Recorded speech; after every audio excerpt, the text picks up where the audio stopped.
Rivers didn't show enough respect to KD? Well, first, I got some little bit of news. I just was texted by someone in the know, very much in the know. Skip, this should cheer you up. I'm told Kawhi has not made any decision yet. So maybe Jerry West and Doc Rivers wowed him last night.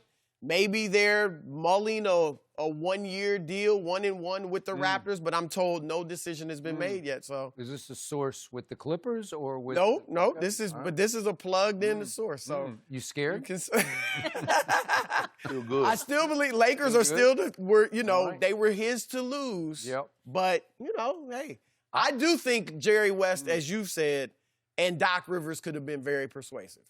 They have powerful personalities, both of them. Which one is LeBron and AD playing for the Clippers or the Lakers? I hear you. All right, let me answer you. Patrick Beverly is back at the Clippers. Back to KD and the respect. Right. Y'all could debate Kawhi all day. Well, look, Draymond Green, obviously disrespected him. Calling him out of his name, the B word, we don't need you. Go back, And here's the thing with that. The reason it was so piercing, in addition to just what it was on its face, was that I'm told that KD, just in his time there was always this feeling that we saved you. Now, the Warriors didn't say anything like that to him. I don't think they did anything outwardly, but there was just this sense that he got that there was a feeling they saved him from right. Russell or from No, we got his you. legacy. No championships. You hadn't won 10 years. You had been one of the best players in the world. It kind of looked like he saved them, but go ahead. Well, they had beaten him 3-1, or he had had them down 3-1. They came back and beat him. So whether they projected it or not, I'm told that's a sense that he got. Okay. And then when Draymond says it, now you just flat out put it all out in the open. And I'm told that even though those guys got cordial and obviously, we saw them talking here and there, their relationship was never understandably was never the same. Bob Myers at the parade. What he said about Steph. Steph's been here from the beginning. That's different. He earned it. Right. And Bob Myers and KD had a good relationship. I think Bob Myers is a great guy. And I'm sure Bob Myers was joking. He's playing around, but a lot of times you can say a joke and you mean it one way, and we know how sensitive KD is. You get a little too close to truth. Yeah, right. And look how it was elevated on social media and regular media. It became a huge deal.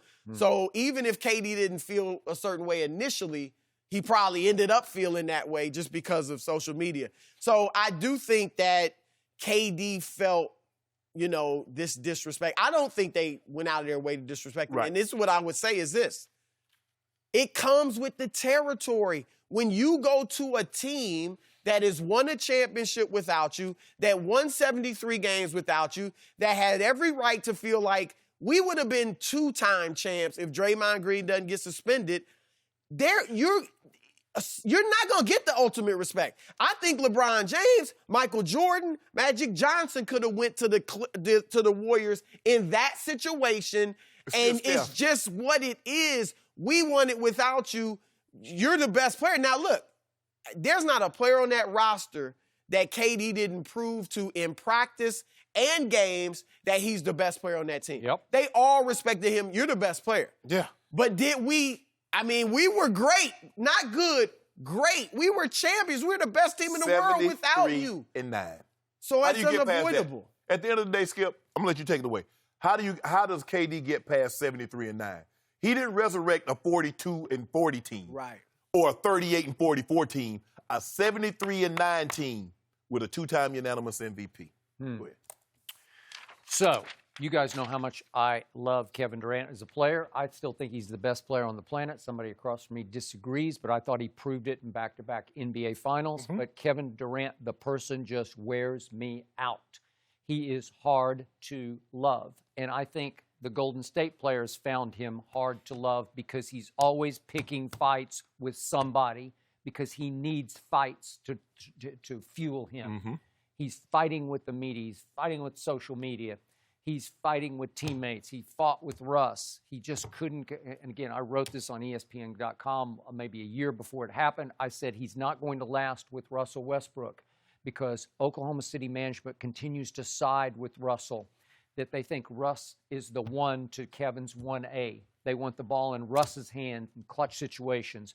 They think he's more the leader of the team than Kevin ever was. And I defended Kevin, maybe to a fault, that he deserves to go elsewhere. He's entering his 10th year in the league at that point, and it's just hard to win with Russell as the primary decision maker and a guy who's competitive with you, who wants to one-up you at every opportunity. Right. And he provides all the opportunities for himself. Right. Kevin went to Golden State, and it was all peace and love and roses because he found nirvana.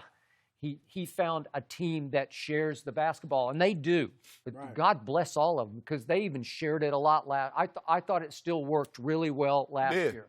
And they maybe more than he wanted. Maybe they more. shared the ball. I shared the ball more than he wanted. That is true. No, that is true. So, in the end, I just sense this pattern of Kevin's just always going to be unhappy with somebody. He'll pick a fight with somebody in the Nets. He'll be at odds with somebody in management or the coaches. God knows what it will be. But in the end, Kendrick Perkins said Kevin had 1 foot out the door last year. Well, we talked about that for the whole season. Whole season. It's why they lost 6 games at home by 20-plus points. They were troubled. They were so loaded, so talented, and so troubled. And I still believe if Kevin had not gone down with whatever it was, the calf pull, 2 minutes left in the third quarter of Game 5 against the Rockets, I think they were going to lose to the Rockets because they just couldn't get back on the same page. They had lost their unity because all those other stars were looking at him as if he had 2 feet out the door. And it's hard to win that way. I think KD grappled for a very long time, and I think he came to the realization, I'm never going to get the respect that I deserve here. They won without me. They have Steph, they have Clay, they have Draymond. And I think at the beginning of, and we all said it, Skip, we were here, he's not coming back. He's not. Okay, but quick point of order. They embraced him publicly. They said right from the start, he's the man. Yes. He's our best player, right? Basketball-wise, Skip, he got that.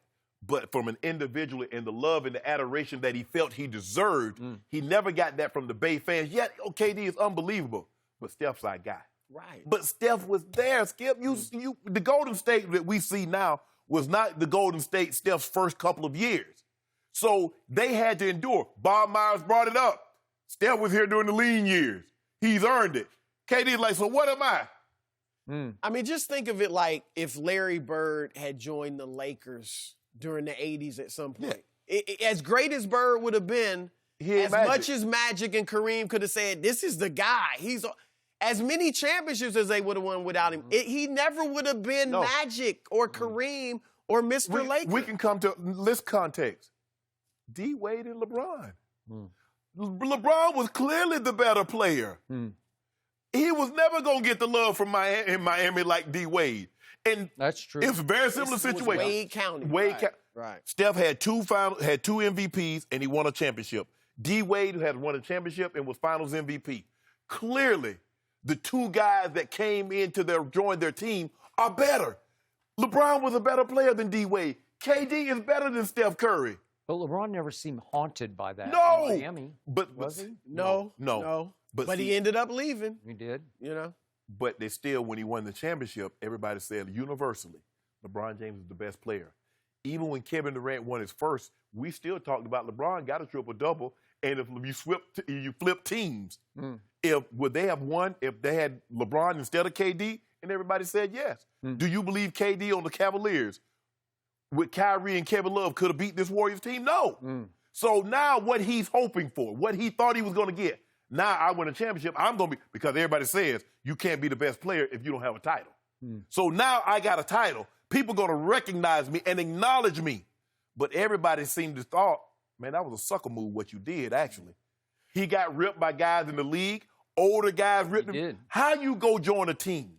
Now, if LeBron had joined the Heat that he had down 3-1, and they won 73 games, you got a compelling argument. But, a speeding ticket compared to armed robbery is two different crimes. Yeah, they're both crimes, but they're going to get very different sentences. That's why they judge KD harsher. KD never got what he was hoping for, and that was love and appreciation That is true. from the Bay Area. So you know what they should have done a year ago? What? They should have retired his number while he was still there. No, seriously. You can't Would do that not have done it? So what, Steph? Hey, we're going to retire it while you're still a Warrior. So what's Steph going to do now? Then Kevin would be shamed into saying, well, I guess I got to stay. So right? what's Steph going to do? I got to be honest. I don't know if there's anything that could have kept him. Yeah. Nothing. You know, because the players were all but fawning over him during the finals. Yeah. You know, and I just think he was out of there. And the fans. And you're right. Where's he going to find? Hopefully he finds it in Brooklyn. No. But guess when the fans started fawning? When they found themselves down 3-1 in that 11-minute stretch in the Game 5. That's when it dawned on them, whoa, he made us unbeatable. Too late. He had to made his mind up. He was gone. Oh, I'm sorry, Skip. I'm sorry. Sorry for what? I don't care. You had, as long as he was there, you had somebody, he put LeBron, who hit the shot. Now, we in the front. Do you realize how many breaks you're getting? What breaks? Yeah. What break do we get now? After break after break. Kevin Durant can't play next year, so all of a sudden, it's a clean slate. You got a shot, right? It doesn't matter. Yeah. I give him my Achilles. We going to put foots in it. And think how lucky number 2 has been. He got to play Joel Embiid hurt and sick, right? You know why his stomach was hurt? Because we kept punching him in the stomach every time he tried to do something. And then number 2 in the finals, all of a sudden Clay pulls his hamstring, then Kevin ruptures his Achilles, and then Clay wrecks his knee, right? If those three things don't happen, then we're having a different conversation. I do think Golden State wins, even if Clay doesn't get hurt. Yeah. Okay. I'll give you that. Okay, Skip, I will concede that. But that's a part of finals history. But that's always the case. Yeah. There's always people injured in the finals. And now he wakes up and he's teammates with LeBron and AD in L.A. Wow. A-like good. A-like good, Skip. Crime pays. A year from now, we'll find out how successful KD's third act. Thank you for watching. You can subscribe here to get the latest from the show, and be sure to check out more of the best clips from Undisputed, or go watch a few other segments from our other shows on FS1.